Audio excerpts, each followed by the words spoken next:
At magandang hapon po. Ito yung this is our Thursday, December 26, Healthy Reading 036. At maraming salamat po. Hindi ako nakapag upload ng mga videos natin dahil sa nagtupad po tayo sa panata po natin taon-taon, and then at the same time nakikipag-celebrate po tayo sa Home for the Aged at saka dun sa stray dogs and cats at saka sa homeless children po. Maraming salamat po, at lalong-lalo na po pala doon sa nag-donate ng 5,000 bottles ng mineral water, doon sa mga maraming trays of eggs na nag-donate po. Maraming salamat po. At meron pa po tayong New Year. So, kung gusto nyo po, message na po kayo. And then, sa gusto po palang magpabook ng full private reading, meron ho akong bagong page. Nasa bio ko yung link ng bagong page. Doon ho kayo mag-set ng appointment. And then, susubukan kong mag-live po doon.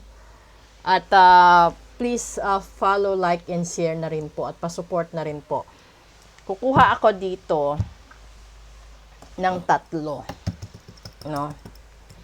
Ay, 3. Isa lang pala. Kasi this is our Healthy Reading 36. Alamin natin, this is a general reading. Alamin natin kung ano yung estado ng kalusugan ninyo sa araw na ito.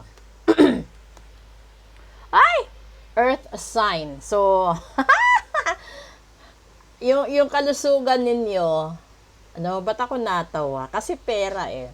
So, ibig sabihin, tagilid yung kalusugan dahil sa pera na hindi kayang balansehin. So, sinasabi dito, kailangan mong gumawa ng balanse para ikaw ay magkaroon ng magandang kalusugan at success sa buhay mo. So, paano mo ba mahahanap ang balanse sa buhay mo? 'Di ba? So, kung para sa akin, para malaman mo kung anong mangyayari, siyempre, ipahula mo, ipa-reading mo, di ba? Meron ho tayong reading na general at meron din ho tayong reading na kung gusto nyo, isa-isahin ho natin bawat buwan ng taong 2025.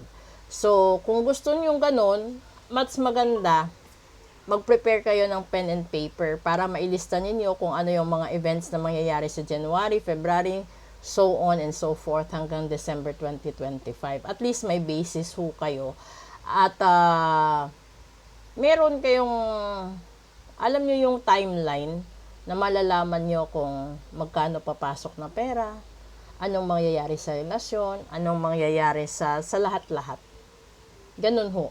Kasi meron akong mga suki talaga bago matapos ang 2024. Pinapa-reading nila yung wealth nila from January to December. Yung love life nila from January to December. Ganun. So, may mga ganun talaga. So, kung gusto nyo i-avail po yan, message lang po kayo para makapag-set tayo ng time. And, mas maganda gawin nyo yan bago matapos ang taon.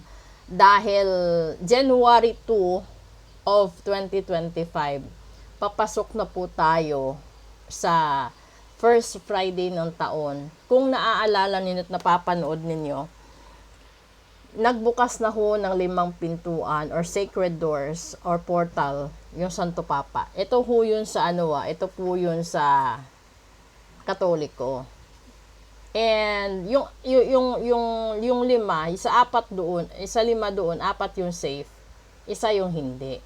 Kapag yun binuksan, maghahasik ng masamang vibrations. So, kung ikaw yung tipo ng tao na dati ka nang may barang kulam at sumpa at nagayuma ka, 48 hours na ngayon. Ibig sabihin, parang unti-unti ka nang nalalason, lalong-lalo na kapag nanonood ka sa mga streams nila doon, live streams nila. Kasi, kaya nila nilalawas ng live stream yun, hindi dahil makahakot ng maraming viewers, kundi mas marami ang kayang madamay sa kung ano man yung pinapalabas nila. So, buong akala ninyo, sacred yun. Oo, yung 4 sacred. But the 5th is not. Dahil kapag yun pinanood mo at napanood mo na, ibig sabihin, andun na yung negative vibration sa buhay mo. So, kung ano man yung hinihiling mo, magkakaroon ng hindrances, magkakaroon ng ano. Kasi, that is the door o nalibingan ni Lucifer noon. So, kung bubuksan yon at nabuksan na, at tinignan mo kahit sa live stream lang, matinding kamalasan yun. Matinding pagkalugi sa negosyo, matinding diskaril ng lahat-lahat sa buhay mo. So, kung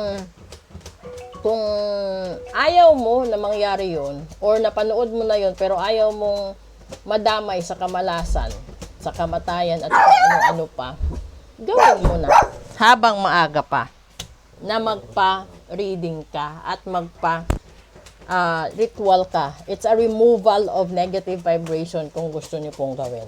Okay? Proceed tayo sa daily episode. Maraming salamat po. Merry Christmas and advance Happy New Year.